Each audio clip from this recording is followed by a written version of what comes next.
Although the names had been known for some time, the swearing-in ceremony still had to take place.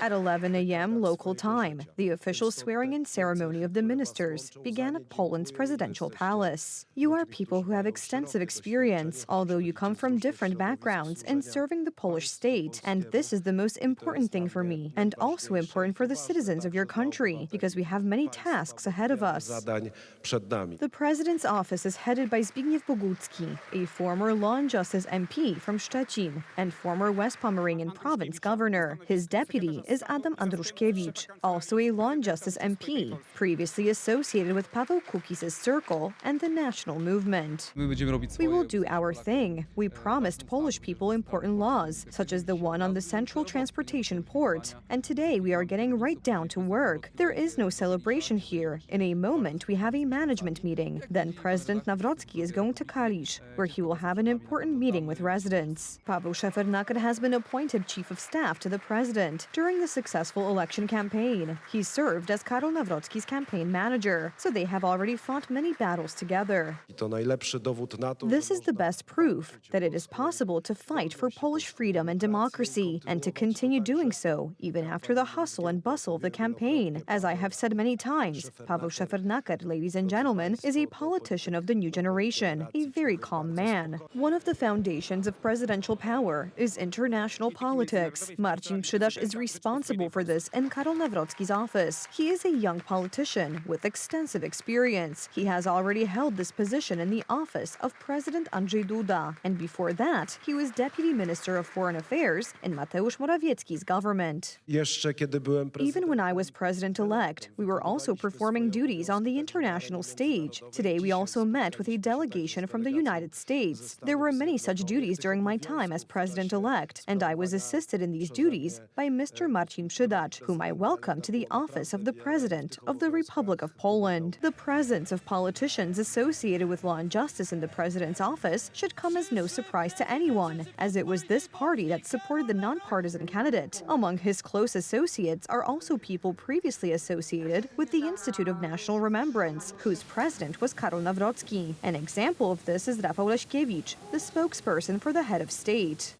This composition of the office shows that the president will seek broader support for his activities, and these people, these ministers, are there to ensure that.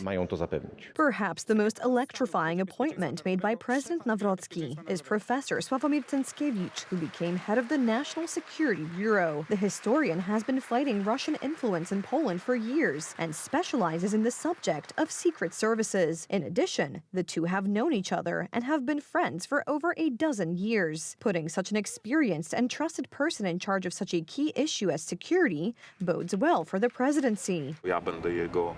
I will be his ears, eyes, and nose, the person who will simply pass on information concerning security issues directly to him. There are many threats. A bloody war caused by Russian imperialism is still raging beyond our eastern border. In addition, Poland is struggling with a migration crisis. Professor Cęckiewicz, as head of the National Security Bureau, will have his work cut out for him. He is a man who will certainly be remembered in Polish history because he has already done a lot for Polish history, for Poland, and for our national community. And there is still a lot ahead of the minister, and I am counting on the professor, on the minister, to take care of the security of the Polish state.